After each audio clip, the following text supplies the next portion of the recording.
ওফ, finally 6 মাস পর রাইডে বের হইলাম।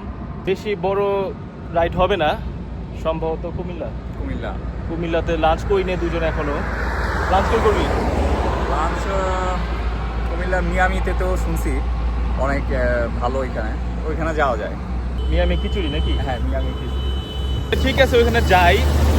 আমার মধ্যে একটা এক্সাইটমেন্ট কাজ করতেছে, প্রায় 6 মাস পর বের হলাম। আমি তো মনে কর তোর সাথে পারি নি, মানে তুই হলো প্রো হয়ে গেছিস এখন। আরে না দুধ, তোর যে রাইডের যে স্কিল দেখলাম, ঠিক আছে, মানে আমি আজকে জাস্ট খালি তোরে খালি ফলো করছি। আমার সাহস হয় নাই যে তোরে আমি ওভারটেক করব। দরকারও তো নাই, দরকার আছে না, কোনো দরকার নাই। মিনিমাম একটা স্পিড মেনটেন করে রাইড করলেই এনাফ। আমি খুব মানে কি বলে এটা, মানে অবাক হয়েছি এবং খুশি হয়েছি যে তুই এত সুন্দর পারফেক্ট মানে বাইক রাইড করতেছ। ট্রেমেন্ডাস। আমরা এখন কোন ব্রিজের উপর আছি? মেঘনা ব্রিজ, প্রথম মেঘনা সেতু।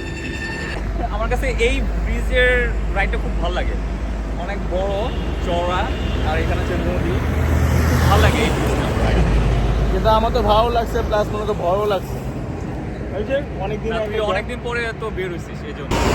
সেই যে এখন আমরা আস্তে আস্তে আগাই, আর ভালো একটা রাইড আমরা আশা করতেই পারি, তাই না? চিল হবে। ঠিক আছে, নেক্সট দেখা হচ্ছে মায়ামিতে।